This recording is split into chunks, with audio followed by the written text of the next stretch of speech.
ખ્રિસ્મા વાલા ભાઈઓ અને બહેનો, પ્રભુ ઈસુ ખ્રિસ્તના નામમાં પ્રેમી સલામ.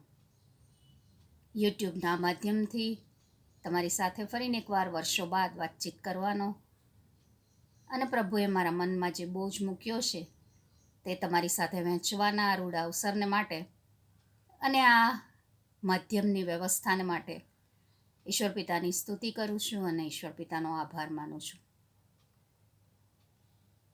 આપણી આસપાસ જે અલગ અલગ બનાવો બની રહ્યા છે અને વિશેષ કરીને આ કોરોના વાયરસે આપણી આસપાસ જે પરિસ્થિતિઓ સર્જી છે અને એ સિવાય પણ આખા વિશ્વમાં જે બનાવો બની રહ્યા છે એ દ્વારા કોઈક સંદેશ આપણા સુધી પહોંચી રહ્યો છે, મારા સુધી પહોંચ્યો છે, તમારા સુધી પણ પહોંચ્યો હોય કદાચ. જો નથી પહોંચ્યો તો હું તે તમારા સુધી પહોંચાડવા માગું છું અને એ જ કારણસર આ રીતે તમારી સાથે વાતચીત કરવાનો હું પ્રયત્ન કરી રહી છું. તમને થશે કે યુટ્યુબ પર તો વિડીયો મુકાય, ઓડિયો કેમ? હું કેમ ઓડિયો બનાવી રહી છું? એનું એકમાત્ર કારણ એ છે કે કદાચ ઘણા બધાને મારું મોં જોવાનું ન ગમે. હા, તમને કદાચ મારી વાત સાંભળીને હસવું આવે, પણ હકીકત છે. કારણ કે આજથી 5 વર્ષ પહેલાં 23 માર્ચ 2015નો એ દિવસ મારી જિંદગીમાં એવો દિવસ બનીને આવ્યો કે હું કદી પણ નહીં ભૂલું. એ દિવસથી મારી જિંદગી બદલાઈ ગઈ છે અને બધું જ બદલાઈ ગયું છે. અને એના કારણે, એ દિવસના કારણે ને એ દિવસ જે કારણોસર આવ્યો એ તમામને લીધે હજી કદાચ ઘણા બધાના મનમાં ઘણું બધું હશે. પરંતુ હું જે વિષયના આધારે તમારી સાથે વાતચીત કરવા માગું છું એ વિશે હું કહું એ પહેલાં મારી જાત વિશે અને હું અત્યારે ક્યાં છું, એટલે કે મારી આત્મિક દોડમાં હું ક્યાં છું એ તમને જણાવી દઉં એ વધુ યોગ્ય રહેશે, જેથી કરીને મારા આ સંદેશો કહો તો સંદેશો, વિનંતી કહો તો વિનંતી, એ અધિકારયુક્ત બની રહે. કારણ કે એ દિવસના કારણે જે મારું ચિત્ર ઊભું થયું હતું એના લીધે આજે કદાચ ઘણા બધાને મારું મોં તો શું, મારો અવાજ પણ સાંભળવો પણ ન ગમે. મને એનો વાંધો નથી, કારણ કે 23 માર્ચ 2015નો એ દિવસ દુનિયાની દ્રષ્ટિએ, લોકોની દ્રષ્ટિએ અને એ દિવસ મારા માટે પણ કદાચ અપમાનનો દિવસ હતો, સંઘર્ષનો દિવસ હતો, પુષ્કળ યાતનાનો દિવસ હતો, માનસિક રીતે તણાવનો દિવસ હતો. પરંતુ એ આખા દિવસમાં જે બન્યું એને કારણે હું તો આજે પ્રભુનો આભાર જ માનું છું અને પ્રભુની સ્તુતિ કરું છું. તમને નવાઈ લાગશે એ સાંભળીને, પણ હા, હકીકત છે. કારણ કે હું આજે બહુ વિશ્વાસ સાથે અને બહુ ખાતરીપૂર્વક કહું છું કે જો એ દિવસ મારા જીવનમાં ન આવ્યો હોત તો કદાચ હું આ વાતચીત તમારી સાથે હું ન કરી રહી હોત. શું કહેવા માગું છું?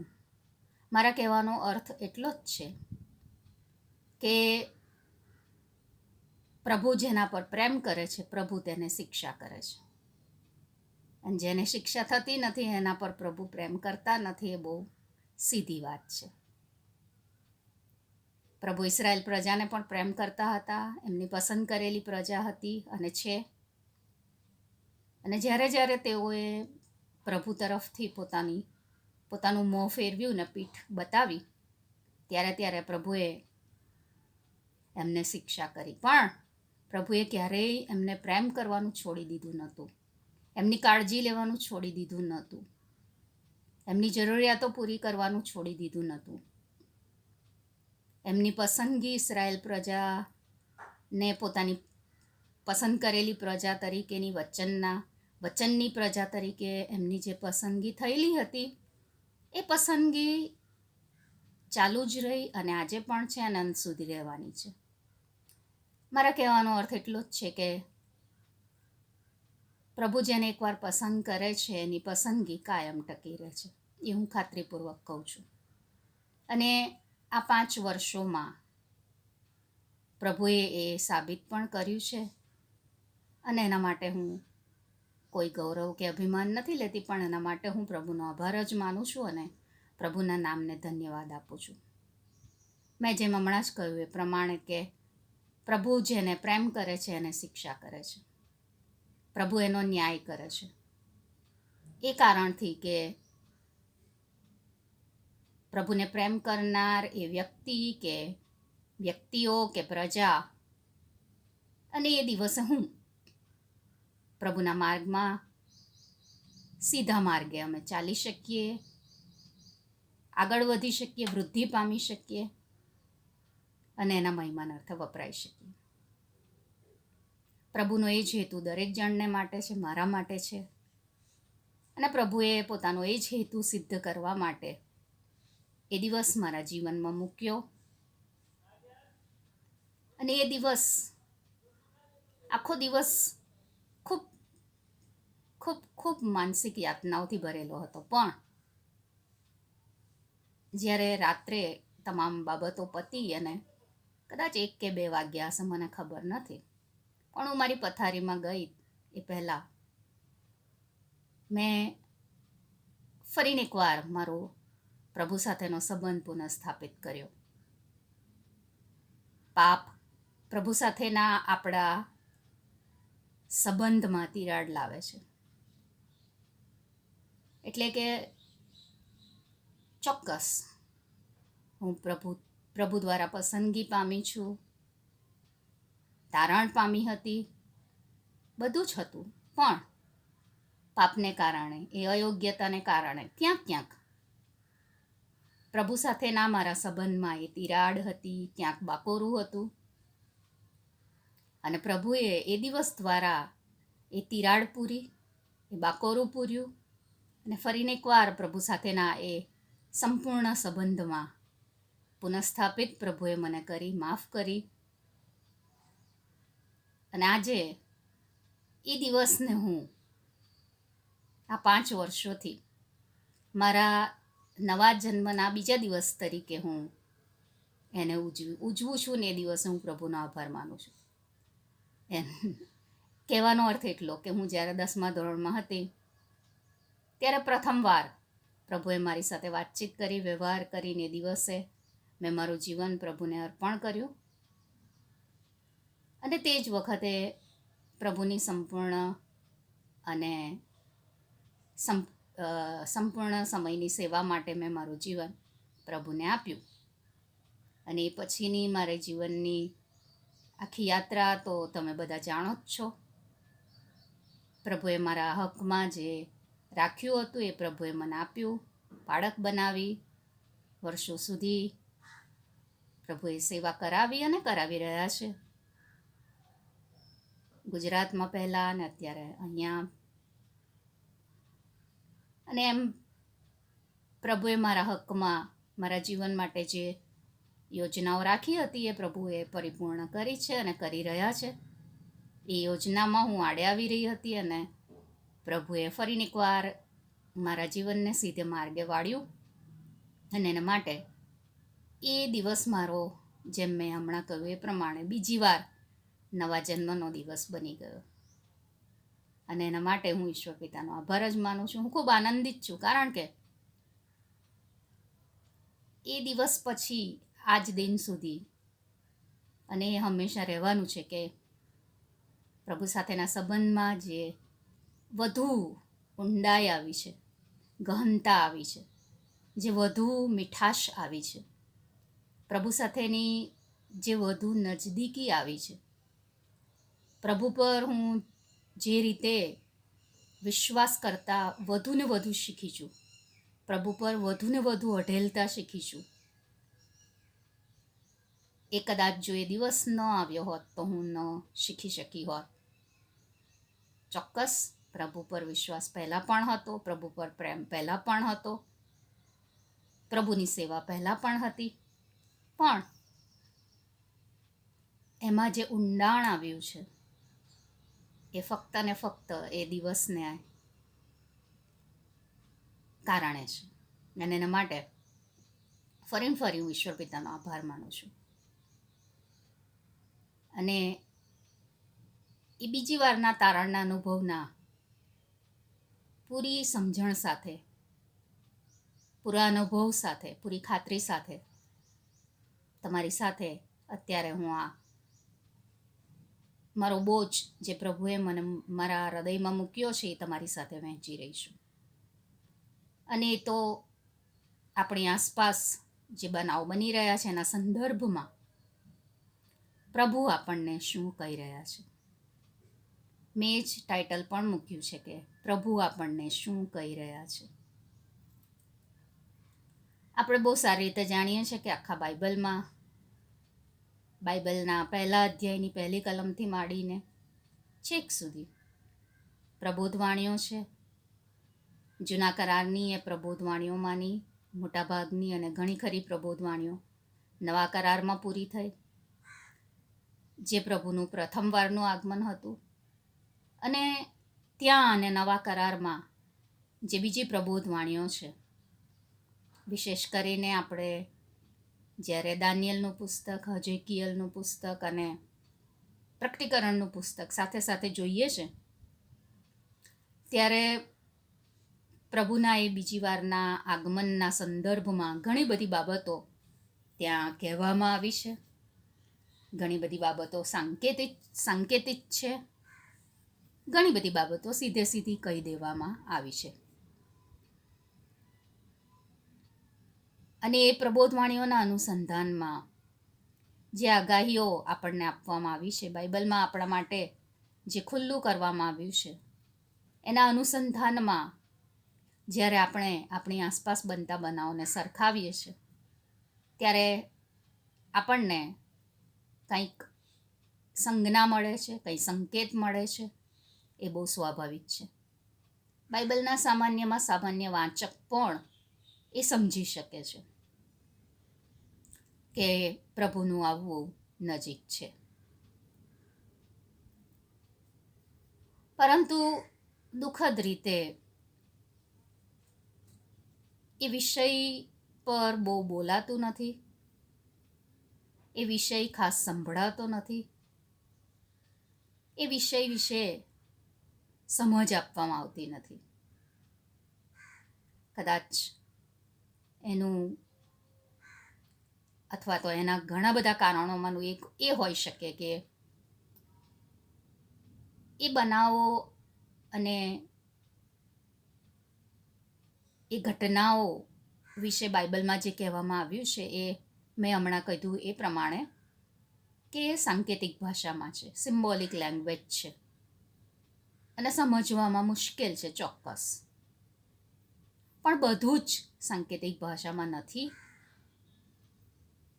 આપણા માટે જેટલું જરૂરી હતું એટલું પ્રભુએ ખુલ્લું કર્યું છે, અને બીજું પ્રભુએ મુદ્રાંકિત કર્યું છે.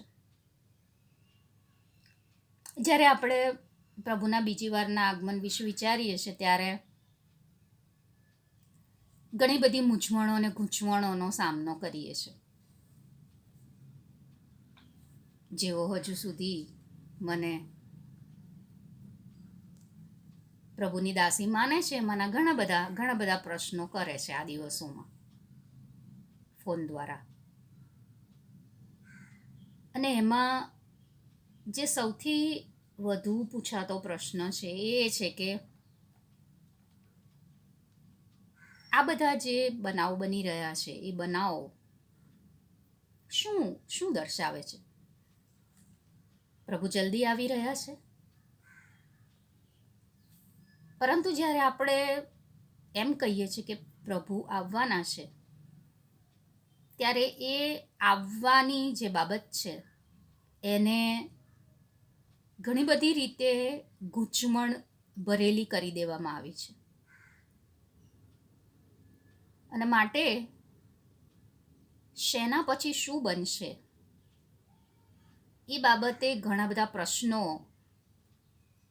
અને ઘણા બધા મિસઅન્ડરસ્ટેન્ડિંગ્સ જોવા મળે છે.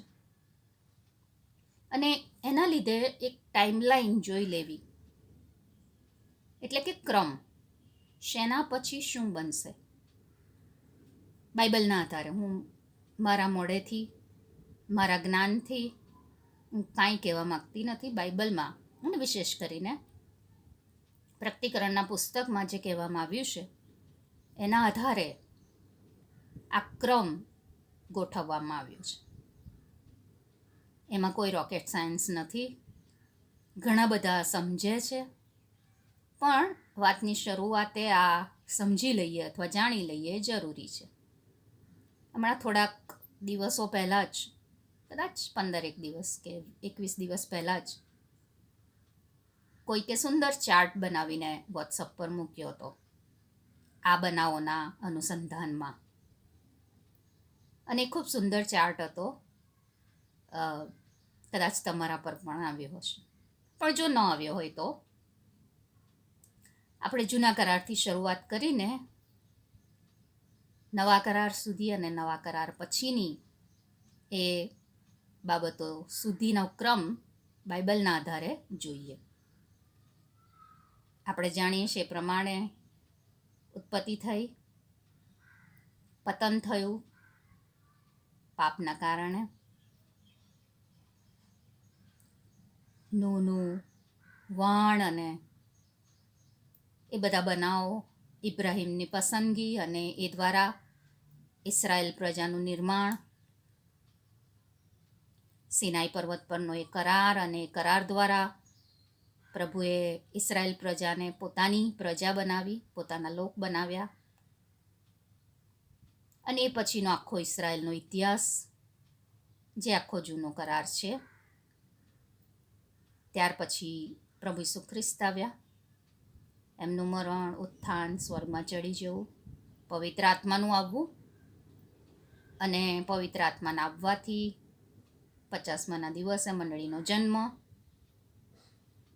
અને ત્યારથી માંડીને આજ દિન સુધી અને પ્રભુના બીજી વારના આવવા સુધીનો જે સમય છે એને આપણે ચર્ચ એજ અથવા તો મંડળીનો સમય, અથવા તો બીજા શબ્દોમાં આપણે એને કૃપાનો સમય કહીએ છીએ, કૃપાના દિવસો કહીએ છીએ. હવે જે બનનાર ઘટનાઓ છે એના અનુસંધાનમાં મૂંઝવણો અને ગેરસમજો ચાલી રહી છે. હવે જે બનનાર ઘટના છે એ ઘટના એવી છે કે જે આંખના પલકારામાં થશે, જેને ઇંગ્લિશમાં આપણે રેપ્ચર કહીએ છીએ, અથવા તો મંડળીનું ઉંચકાઈ જવું. હવે જો કે આપણે બધા જાણીએ જ છે, પણ છતાં અહીંયા ચોખવટ કરી લેવી ખૂબ જરૂરી છે કે આ મંડળી એટલે કોઈ સ્થાનિક મંડળી નહીં, જેને આપણે ડિનોમિનેશન્સ કહીએ છીએ. અહીંયા સ્થાનિક મંડળીની વાત કરવામાં આવી નથી, પરંતુ સાર્વત્રિક મંડળીની વાત કરવામાં આવી છે. સાર્વત્રિક મંડળીના સભ્યો કોણ છે? શું જેનું બપ્તિસ્મ થયું છે તે, શું જે પ્રભુ ભોજન લે છે તે, શું જે નિયમિત દાન આપે છે તે? ના. સાર્વત્રિક મંડળીના એ સભ્યો એ બધું કરતા હોય છે ચોક્કસ, અને કરવું જોઈએ. સ્થાનિક મંડળીના જે નિયમો છે, પ્રભુએ આપણને જે સંસ્કારો આપ્યા છે એનું પાલન કરવું જ જોઈએ. સ્થાનિક મંડળીના નિયમોને આધીન રહેવું જ જોઈએ. એ બધું અગત્યનું છે ચોક્કસ. પણ સાર્વત્રિક મંડળીના સભ્યો બનવા માટે તારણનો અનુભવ, પ્રભુ ઈસુ ખ્રિસ્તના લોહીમાં નાહીને શુદ્ધ થવું એ જરૂરી છે. યોહાન 3માં નિકોદેમસ ની સાથે વાતચીત કરતા પ્રભુ ઈસુએ જે શબ્દો કયા એ આપણે બધા જાણીએ છીએ કે નવો જન્મ પામ્યા વગર કોઈ દેવના રાજ્યમાં પ્રવેશ કરી શકતું નથી. અને એ જ સાર્વત્રિક મંડળીના સભ્યો છે. એટલે એ મંડળીને પ્રભુ પોતાના વિશ્વાસી લોકોને, હું ખ્રિસ્તી લોકો નથી કહેતી, વિશ્વાસી લોકોને લેવા આવશે. અને એ સૌથી પહેલાં બનનાર ઘટના છે. હવે પછી જ્યાં મંડળીના યુગનો અંત આવશે, અથવા તો કૃપાના દિવસોનો અંત આવશે, અને પ્રભુના જે વિશ્વાસી લોકો છે એમને ગગનમાં ઊંચકી લેવામાં આવશે. અને એ જ બાબત પાઉલ પ્રેરિત થેસલોનિકીના પહેલા પત્રના 4થા અધ્યાયમાં કહે છે, કરંથીના પહેલા પત્રના 15મા અધ્યાયમાં કહે છે કે આંખના પલકારામાં આપણું રૂપાંતર થશે. અને ગગનમાં પ્રભુ આપણને લેવા આવશે ત્યારે આ અવિનાશીને અવિનાશીપણું, અમર્ત્યને અમરપણું ધારણ કરવું પડશે. અને આપણું રૂપાંતર થશે અને આપણે ગગનમાં જેઓ વિશ્વાસીઓ છે તેઓ તણાઈ જઈશું. હવે બહુ ચોક્કસપણે એ સમજી લેવાની જરૂર છે કે આકાશ ગમન જે થનાર છે એના માટેની કોઈ નિશાની બાઇબલમાં નથી. એ ઇમિનન્ટ છે ઇંગ્લિશ ભાષામાં, એટલે કે અચાનક થનાર બાબત છે. અને એટલા માટે જ પાઉલ પ્રેરિત એને આંખના પલકારામાં થશે એવું જણાવે છે. આમ આપણે પલક ઝબકાવીએ અને એ થઈ જાય એટલા સમયમાં એ બાબત બનશે એવી રીતે, અથવા તો એ બાબત બનશે એ પાઉલ પ્રેરિત આપણને કહે છે. અને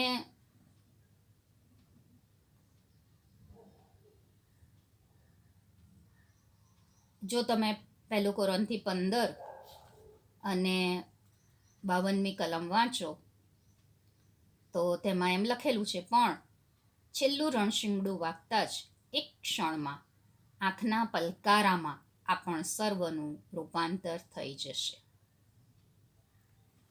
એટલે કે આ તરત બનનાર ઘટના છે. એના માટે કોઈ અનાઉન્સમેન્ટ નહીં થાય, કોઈ જાહેરાત નહીં થાય, કોઈ સંજ્ઞા નથી, એની કોઈ નિશાની નથી, કોઈ બનાવ નથી. પ્રભુ ગમે ત્યારે વાદળામાં દેખાઈ શકે છે, એ પ્રમુખ દૂતની વાણી સંભળાઈ શકે છે, એ રણશીંગડું સંભળાઈ શકે છે અને પ્રભુ એની મંડળીને લઈ જશે. ત્યાર પછી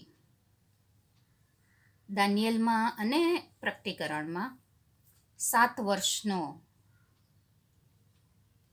એ ગાળો આપવામાં આવ્યો છે, જેને ટ્રિબ્યુલેશન પીરિયડ અથવા તો ગુજરાતીમાં મહાવિપત્તિ અથવા મહાસંકટના દિવસો તરીકે, વર્ષો તરીકે રજૂ કરવામાં આવ્યા છે. પૃથ્વી પર જ્યારે આ મહાસંકટ, મહાવિપત્તિ ચાલતી હશે ત્યારે જેઓ આકાશમાં ચડી ગયા હશે પ્રભુ સાથે, તેઓ હલવાનના લગ્ન જમણના ભાગીદાર બનશે. પણ જેઓ નીચે પૃથ્વી પર બાકી રહી ગયા હશે તેઓ અકલ્પ્ય અને અવર્ણનીય દુઃખોનો અને વિપત્તિઓનો સામનો કરશે, જેનું વર્ણન પ્રકટીકરણના 16મા અધ્યાયમાં કરવામાં આવ્યું છે. ત્યાં 7 બાબતોની વાત કરવામાં આવી છે અને એમાંની લગભગ બાબતો અથવા તો લગભગ બધી બાબતો આપણને મત્થીની સુવાર્તાના 24મા અધ્યાયમાં ખુદ પ્રભુ ઈસુ ખ્રિસ્તના મોંથી સાંભળવા મળે છે.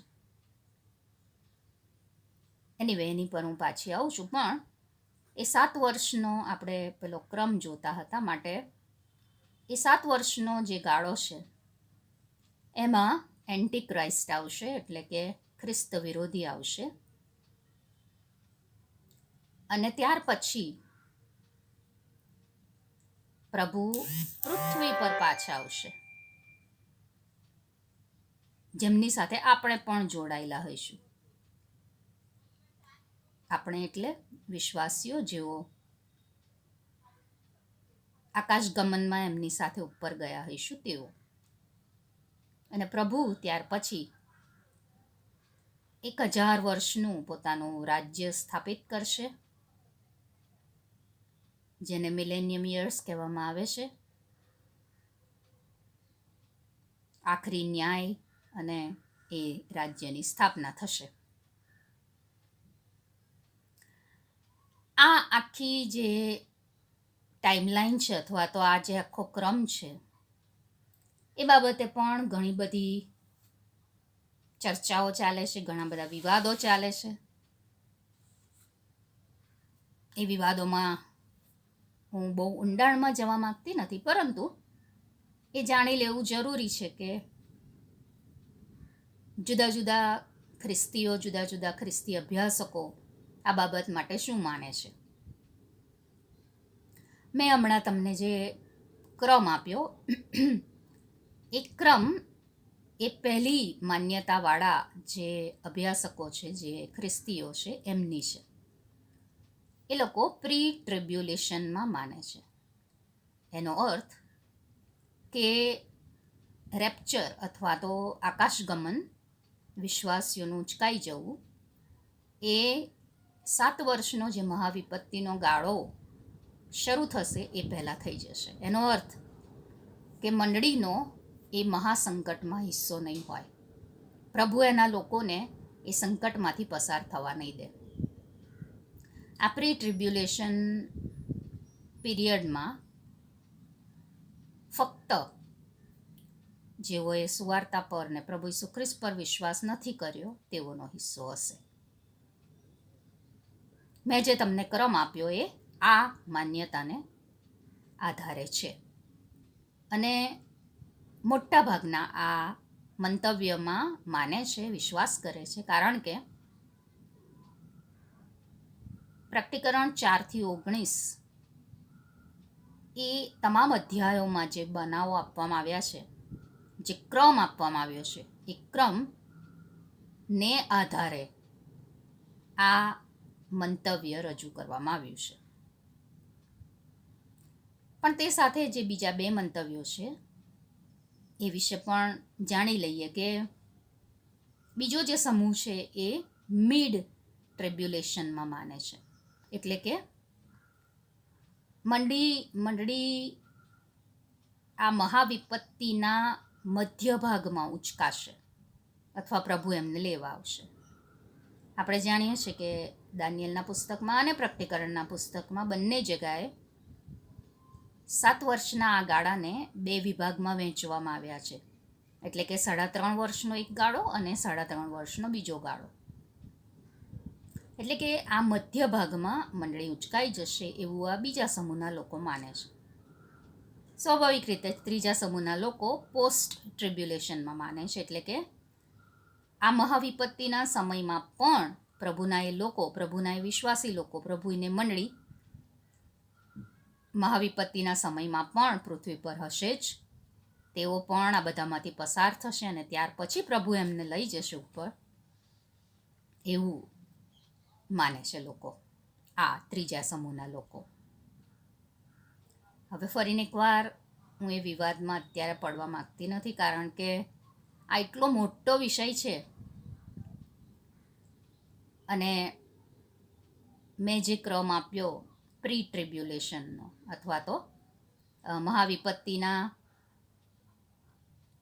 સમયની પહેલાં મંડળી ઉંચકાઈ જશે, એના પુરાવા મેં કહ્યું એ પ્રમાણે પ્રકટીકરણ 4-19 મળે છે. એ આખા પુરાવા સહિત જો હું તમને અત્યારે બધું કહેવા જાઉં તો બીજા 2 કલાક નીકળી જાય. એ બધા બહુ મોટા વિષયો છે, પણ આ તો ફક્ત તમારી જાણ ખાતર કે આવા મંતવ્યો ચાલી રહ્યા છે. પરંતુ એક વાત ચોક્કસ છે કે પ્રભુ એના લોકોને આ વિપત્તિમાંથી પસાર થવા નહીં દે. પણ એ એટલું જ સાચું છે કે એ વિપત્તિ વખતે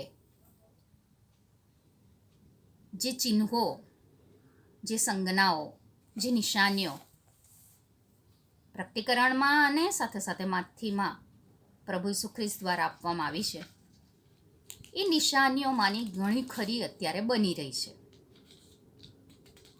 અને એ જોઈને ઘણા બધાને પ્રશ્ન થાય કે આવું કેમ,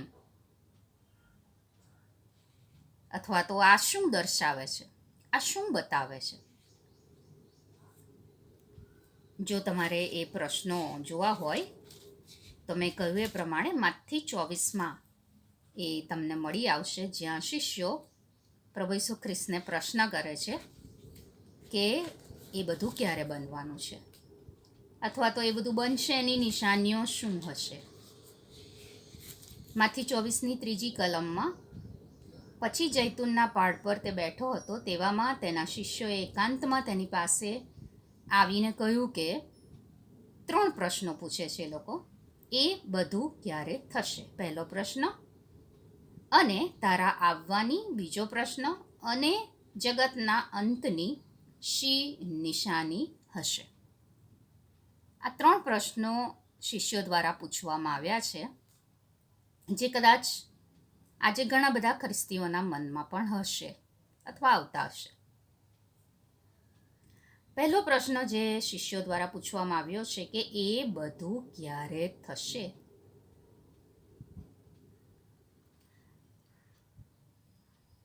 હવે એ પ્રશ્નનો જવાબ તે સમયે ખુદ પ્રભુ ઈસુ પણ નહોતા જાણતા કે એ દિવસ અને સમય વિશે ફક્ત બાપ જાણે છે, એવું પ્રભુ ઈસુ ખ્રિસ્ત કહે છે. અને ખૂબ સ્વાભાવિક એ બાબત છે કે એ સમયે પ્રભુ ઈસુ ખ્રિસ્ત માનવ રૂપમાં હતા અને માટે ફક્ત બાપ જાણે છે એવું એમણે કીધું.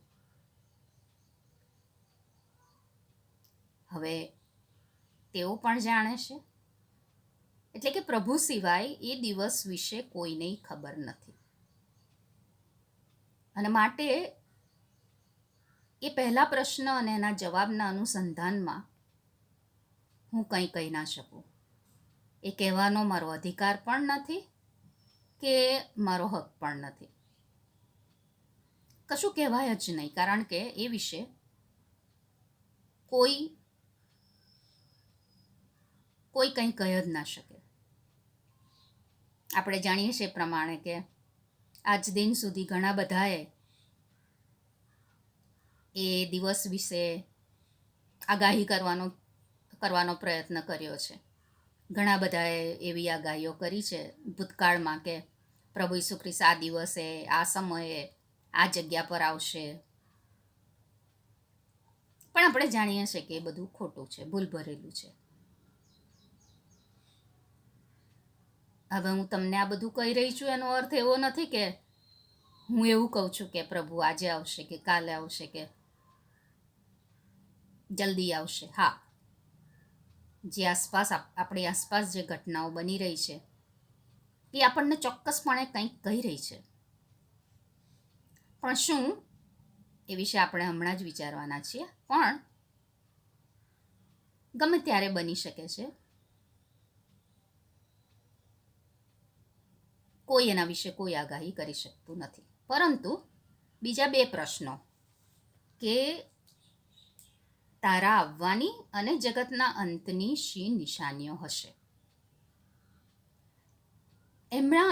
એના અનુસંધાનમાં 4થી કલમથી માંડીને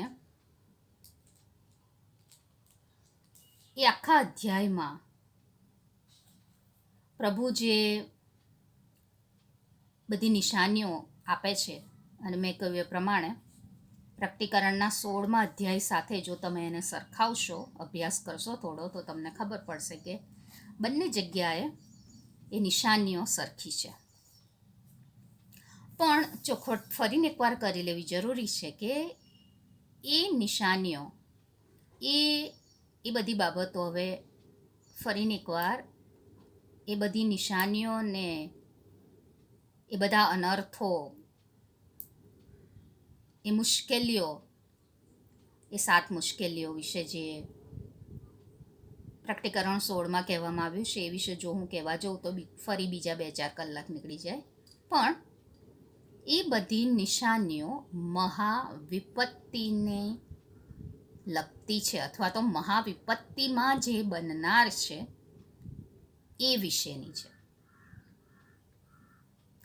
તો હવે આપણી આગળ જે પ્રશ્ન આવીને ઊભો રહે છે એ કે જો એ બધી બાબતો એ 7 વર્ષના સમયગાળા દરમિયાન બનવાની છે બાઇબલના આધારે, તો એમાંની અમુક બાબતો અત્યારે આપણે કેમ જોઈ શકીએ છીએ? ઘણા બધાને કદાચ મગજમાં એવો વિચિત્ર વિચાર આવે કે શું મંડળી જતી રહી, મહાવિપત્તિ શરૂ થઈ ગઈ? ના, મંડળી હજુ નથી ગઈ ઉપર. કારણ કે જો મંડળી ઉપર જતી રહી હોત તો પૃથ્વી પરથી કેટલા બધા લોકો ગાયબ હોત, અદૃશ્ય હોત. પૃથ્વી પર હાહાકાર મચી ગયો હોત અત્યાર સુધી. તો એવું બન્યું નથી. અને હજુ સુધી આપણે બધાય પૃથ્વી પર છીએ, અને એવો કોઈ અદૃશ્ય એક સાથે લોકોના અદૃશ્ય થઈ જવાનો એવો કોઈ બનાવ બન્યો નથી. અને માટે હજુ પ્રભુ એની મંડળીને લેવા આવ્યા નથી, એ વાત ચોક્કસ છે. તો પછી ફરીને એકવાર એનો એ જ પ્રશ્ન આપણી આગળ આવીને ઊભો રહે છે કે એ નિશાનીઓ જે બની રહી છે, જે મહાવિપત્તિને લગતી છે, અથવા તો મહાવિપત્તિના સમયમાં બનનાર છે, તો એ બધું અત્યારે કેમ બની રહ્યું છે? એના જવાબમાં જો કે આવો દાખલો આપવો અસ્થાને છે પ્રભુના વચનોના વચ્ચે, પણ કદાચ વર્તમાન સમયમાં એ દાખલો આપવો યોગ્ય હશે, કે જેથી કરીને આપણે સારી રીતે સમજી શકીએ કે કોઈ પણ મૂવી એટલે કે ફિલ્મ રિલીઝ થવાની હોય તો એ પહેલાં એનું ટ્રેલર બહાર પાડે છે. એટલે કે એ ટ્રેલર જ્યારે આપણે જોઈએ છે ત્યારે આપણને ખબર પડે છે કે ભાઈ એ મૂવી કેવું હશે, એ ફિલ્મ કેવી હશે. એવી જ આ બાબત છે. એ 7 વર્ષનો મહાવિપત્તિનો એ સમય એ કેવો હશે એનું ફક્ત આ ટ્રેલર છે. મૂવી એ 7 વર્ષમાં, એ 7 વર્ષના ગાળામાં જોઈ શકાશે જો પૃથ્વી પર રહી જઈશું તો. બીજા શબ્દોમાં કહીએ તો પ્રભુ આપણને આ બધા દ્વારા ચેતવી રહ્યા છે, કંઈક કહી રહ્યા છે, આપણને યાદ દેવડાવી રહ્યા છે કે હું ખૂબ જલ્દી આવું છું, મારા આવવાનો સમય ખૂબ પાસે છે. પ્રભુના એક સેવક અનુસંધાનમાં કહે છે કે God is preparing us for his own arrival. એટલે કે પ્રભુ એના આગમન માટે આપણને તૈયાર કરી રહ્યા છે. અને જો આ બધું જોઈને, આપણે આસપાસ બનતા બનાવોને જોઈને જો આપણે ચેતી જતા નથી, જાગૃત થતા નથી, તો માફ કરજો પણ આપણા જેવું મૂર્ખું બીજું કોઈ નહીં હોય. અને જો તમે એમ માનતા હોય કે આખી દુનિયામાં ફક્ત આ કોરોનાએ જ તબાહી મચાઈ છે, આ કોરોનાને લીધે જ લોકો મુશ્કેલીમાં છે, તો એ ભૂલ ભરેલું છે. તમે બધા દિવસોમાં મોબાઈલ પર ને ટીવી પર સમાચાર જોતા હશો, સાંભળતા હશો, અને અત્યારે આખા વિશ્વમાં જે બનાવો બની રહ્યા છે એ તમારાથી અજાણ નહીં જ હોય. તમને ખબર હોય કે ના હોય, પણ આખા વિશ્વમાં રોજ લગભગ 3 થી 4 જગ્યાએ ધરતીકંપ થાય છે. તોફાન આવ્યા આપણા ભારતમાં પણ, અને હજુ બીજા ચક્રવાતની વાત થઈ રહી છે. પૂર અને ચક્રવાત ફક્ત આપણા જ દેશમાં નહીં, પણ દુનિયાના કેટલાય દેશોમાં આવેલો છે. પૂરની વાત વિશ્વમાં કેટલી બધી જગાએ, ધરતીકંપ સાથે હવે આપણે જાણીએ છીએ તે પ્રમાણે આફ્રિકા અને આપણા દેશમાં પણ તીડ આવી ગયા છે, કરા વરસી રહ્યા છે, યુદ્ધની અફવાઓ ચાલી રહી છે. અને એટલું જ નહીં, પણ જે પ્રમાણે 5-24 અને પ્રકટીકરણ 16માં લખવામાં આવ્યું છે તે પ્રમાણે ફક્ત આપણી આ ધરતી પર નહીં, પણ ધરતીની નીચે પેટાળમાં પણ આપણે ઘણી બધી ગતિવિધિઓ જોઈ રહ્યા છે. તમને કદાચ ખબર હોય ના હોય, પણ ધરતીમાં પુષ્કળ બદલાવ આવી રહ્યા છે નીચે પેટાળમાં, અને આકાશમાં પણ એટલી બધી ગતિવિધિઓ તીવ્ર બની છે. જાત જાતના બનાવો આકાશમાં પણ બની રહ્યા છે, સ્પેસમાં. અને આ બધું આપણને કંઈક કહી રહ્યું છે. શું? પ્રભુનું આવવું નજદીક છે. ફરીને ફરી હું એ ચોખવટ કરી લઉં કે હું એવું જરાય કહેતી નથી કે પ્રભુ ક્યારે આવશે એની મને ખબર છે. જો હું એવું કહું તો એ દુર્ભાષણ કહેવાય. પ્રભુ આજે આવી શકે, કાલે આવી શકે, અઠવાડિયા પછી આવી શકે, 2 મહિના પછી આવી શકે, 4 મહિના પછી આવી શકે, વરસ, 2 વરસ, 3 વરસ, 4 વરસ, મને ખબર નથી, કે કોઈને ખબર નથી. પણ ચોક્કસ આપણે અત્યારે ચેતવાની જરૂર છે, જાગૃત બનવાની જરૂર છે, અને જાગૃત રહેવાની જરૂર છે. અને એ જ કહેવા માટે મેં આ ઓડિયો બનાવ્યો છે. તો હવે આપણે આપણા એ મૂળભૂત પ્રશ્ન પર પાછા આવીએ, અને એના જવાબ આપતા 4-5 બાબતો કહી અને હું મારું બોલવાનું બંધ કરીશ. અને એ પ્રશ્ન એ છે કે આ દ્વારા પ્રભુ આપણને શું કહી રહ્યા છે. તો પહેલી બાબત, એ કોરોના હોય કે એ ધરતીકંપ હોય કે પૂર હોય કે કરા વરસે કે ગમે તે હોય, આ બધા દ્વારા પ્રભુ આપણને શું બતાવી રહ્યા છે, શું કહી રહ્યા છે. પહેલી બાબત કે હું અને તમે કેટલા બધા નિર્બળ મનુષ્યો છીએ. મારી તમારી નિર્બળતા રજૂ કરવામાં આવી છે. અને જ્યારે આપણે અનુભવીએ છીએ કે હું અને તમે નિર્બળ છીએ, ત્યારે આપણામાં નમ્રતા આવવી જોઈએ.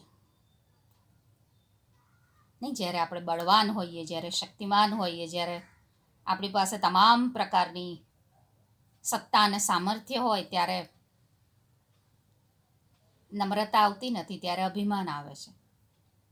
પણ જ્યારે આપણે નિર્બળતા અનુભવીએ છીએ કોઈ પણ જાતની, ત્યારે નમ્રતા આવે છે, નમી જાય છે માણસ.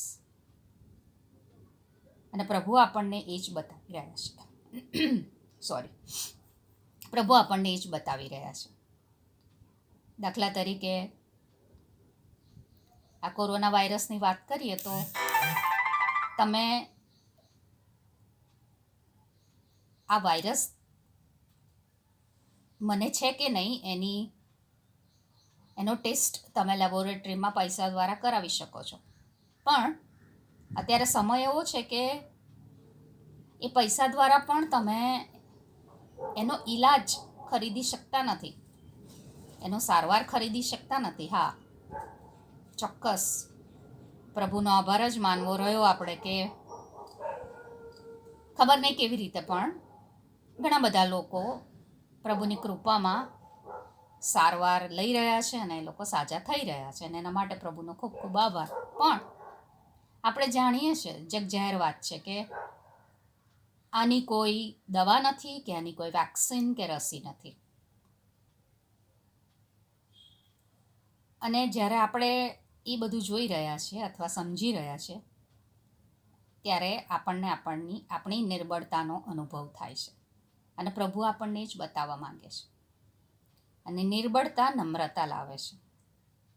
1 પિત્તર 5:5 એ જ બાબત આપણને કહે છે કે એ આપણને નમ્ર બનાવે છે.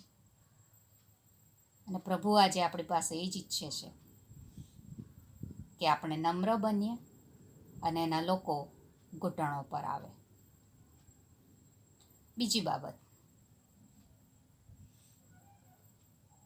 પ્રભુ આપણને કહી રહ્યા છે આ બાબત દ્વારા કે તેમના વચનો કેટલા સાચા છે. શરૂઆતમાં જ કહ્યું એ પ્રમાણે કે પ્રબોધવાણીઓ થઈ, પૂરી થઈ અને થવાની છે. એ હકીકત છે. સ્વર્ગ એક હકીકત છે, નર્ક એક હકીકત છે, મંડળીનું ઉચકાઈ જવું એ હકીકત છે, મહાવિપત્તિનો એ સમય એક હકીકત છે, ખ્રિસ્ત વિરોધી એક હકીકત છે. અને જેમ ભૂતકાળમાં પ્રભુના અને આજે વર્તમાનમાં પણ પ્રભુની એ પ્રબોધવાણીઓ પૂરી થઈ છે, એ જ રીતે ભવિષ્યમાં પણ થશે. અને જો આપણે એ બાઇબલ પર, એ પ્રભુના વચનો પર, એ પ્રબોધવાણીઓ પર વિશ્વાસ કરતા નથી, એ માનતા નથી, તો એ ખરેખર દુઃખદાયક છે. બીજા શબ્દોમાં, પ્રભુ આપણને જે બતાવી રહ્યા છે, જે કહી રહ્યા છે, જો આપણે એ સમજતા નથી, જો આપણે એ તરફ આંખાડા કાન કરી રહ્યા છે, એ ઠીક છે, હવે થયા કરે બધું, આ બધું તો પહેલાંય થતું હતું, આમાં શું નવાઈ છે, એમ માનીને જો આપણે એના તરફ આંખાડા કાન કરીએ છીએ, તો એ ખરેખર દુઃખદાયક છે. અને કદાચ એ અમાન્યતા અનંતકાળ માટે વિનાશ લાવી શકે છે. એ બીજી બાબત. ત્રીજી બાબત જે પ્રભુ આપણને બતાવી રહ્યા છે એ છે કે મારું ને તમારું જીવન કેટલું અચોક્કસ છે. અચોક્કસતા. કિસ્સાસ્ત્ર 39:5 એ જ બાબત આપણને કહે છે. અયુબે પોતે એ અનુભવ્યું. આવતીકાલ તો શું, પણ હવે પછીની ક્ષણ કે પળ પણ આપણા હાથમાં નથી, આપણી માલિકીની નથી, એ પ્રભુની માલિકીની છે. મારું તમારું જીવન અચોક્કસ છે. 2020ની શરૂઆત થઈ ત્યારે કોણે એવો વિચાર કરેલો કે માર્ચ, એપ્રિલ, મે આવતા પરિસ્થિતિ આવી થશે? જગતના ઇતિહાસમાં જે કદાચ કદી બન્યું નથી એવું અત્યારે આપણે એ દિવસોમાંથી પસાર થઈ રહ્યા છે.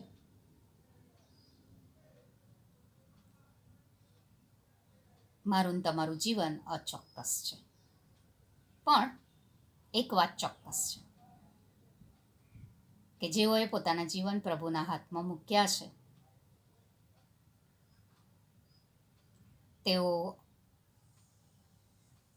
સદાકાળને માટે પ્રભુના વિસામામાં હશે, છે અને હશે. ચોથી બાબત, આશાનો દુકાળ. આશા, હોપ, જેને ઇંગ્લિશમાં કહેવામાં આવે છે. આજે મોટા ભાગના લોકોના મોંમાંથી આપણે નકારાત્મક વાતો જ સાંભળીએ છીએ, અને સ્વાભાવિક છે. જે પરિસ્થિતિઓમાંથી આખું વિશ્વ પસાર થઈ રહ્યું છે, જે બનાવો ને જે વાતાવરણ આખું સર્જાયું છે, ભય, બીક, તણાવ, સંઘર્ષ, એમાં બહુ સ્વાભાવિક છે મનુષ્ય માટે કે જે ખુલ્લા પક્ષી જેમ આકાશમાં ઉડે એમ પૃથ્વી પર હરતા ફરતા થા, નોકરી ધંધા, અભ્યાસ, હરવું ફરવું, ખાવું પીવું, અને એકદમ ઘરમાં પુરાઈ રહેવાની વાત આવે સ્વાભાવિક છે.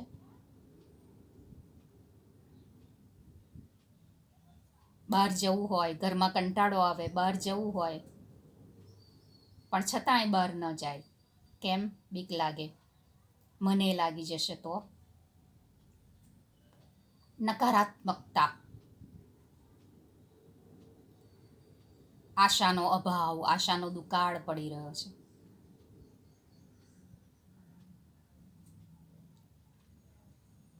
પરંતુ ફરીને એકવાર જેઓએ પોતાના જીવન પ્રભુના હાથમાં મૂક્યા છે, તેઓમાં ક્યારેય આશાનો દુકાળ નહીં હોય. તેઓએ અનંતકાળિક આશા જે પ્રભુએ એના લોકોને આપી છે, એમાં ચોક્કસ આનંદ કરતા હશે. અને પ્રભુ આજે આપણને જ બતાવી રહ્યા છે, પૂછી રહ્યા છે કે શું આપણે એ અનંતકાળિક આશામાં આનંદિત છીએ, કે પછી મોટાભાગના લોકોની જેમ આપણે એ નકારાત્મક વલણમાં આગળ વધી રહ્યા છીએ. પાંચમી બાબત, આપણો પ્રભુ દરેક પરિસ્થિતિઓ અને સંજોગો માટે પૂરતો છે. એટલે કે બીજા શબ્દોમાં, જો પ્રભુ આપણી પાસે ને આપણા જીવનમાં છે તો છો ને આખું જગત ઉથલ પાથલ થાય, છો ને આકાશ પાતાળ એક થાય, પણ પ્રભુમાં જે વિશ્વાસ કરે છે એ વિચલિત થશે નહીં, એ સ્થિર ઊભો રહેશે. પ્રભુ જેમ દ્રષ્ટાંતમાં પહાડ પર વસાવેલા નગરનો દાખલો આપે છે એમ, કે તોફાન આવ્યું, વરસાદ આવ્યો, ઝપાટા આવ્યા, પવને થાપટો મારી, પણ એ હાલ્યું નહીં. કેમ? કારણ કે એના માટે અથવા તો એના જીવનના પાયા પ્રભુ ઈસુ ખ્રિસ્તમાં નાખેલા હતા. આજે આ પરિસ્થિતિમાં, આ વાતાવરણમાં પ્રભુ આપણને જ પ્રશ્ન પૂછી રહ્યા છે કે શું હું તમારા માટે પૂરતો છું?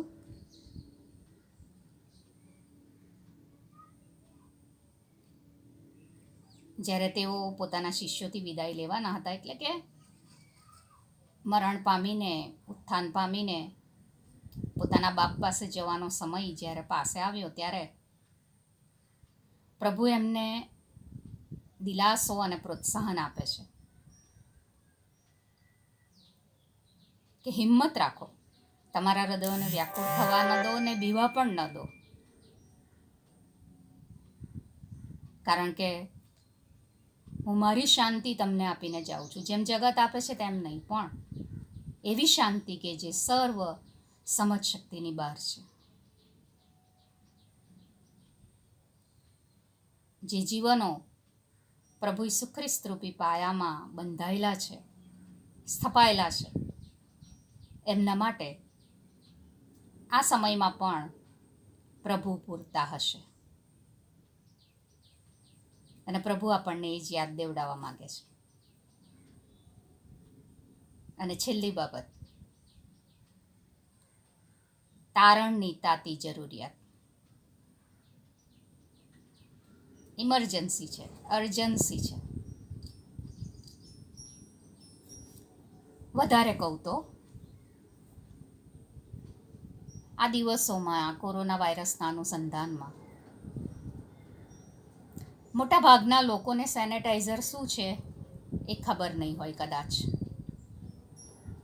પણ આ જે અભણમાં અભણ વ્યક્તિ પણ સેનેટાઈઝર શું છે એ વિશે જાણી ગઈ છે. સફાઈ વિશે ઘણું બધું કહેવામાં આવ્યું, ઘણું બધું શીખવવામાં આવ્યું, પણ આજે લોકો જે સફાઈ કરી રહ્યા છે એવી સફાઈ ક્યારેય કરી નહીં હોય. માસ્ક પહેરવો, કાળજી રાખવી, ડિસ્ટન્સ રાખવું એકબીજાથી, વગેરે વગેરે વગેરે બાબતો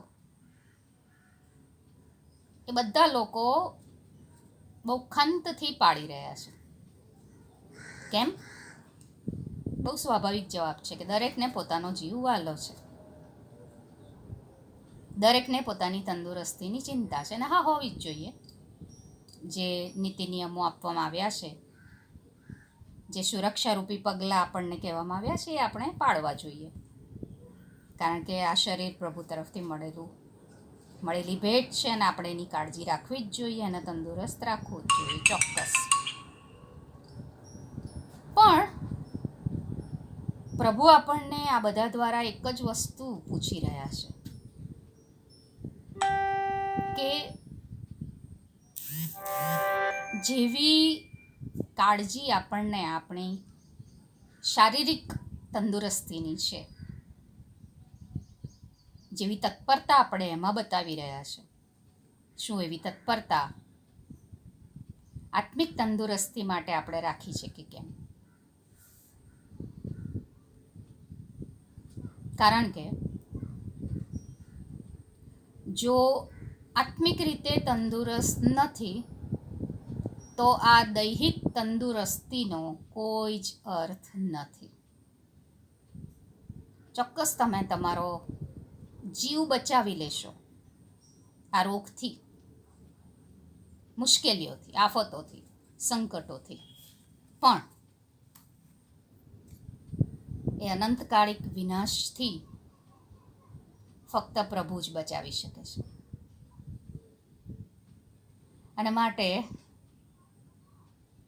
મારો આજનો આ બોજ એક જ છે કે પ્રભુ આપણને એના આગમન માટે તૈયાર કરી રહ્યા છે. ફરી એકવાર ક્યારે આવશે કોઈને ખબર નથી પ્રભુ સિવાય, પણ આપણી આસપાસ બનનારી બનાવો આપણને કંઈક કહી રહ્યા છે.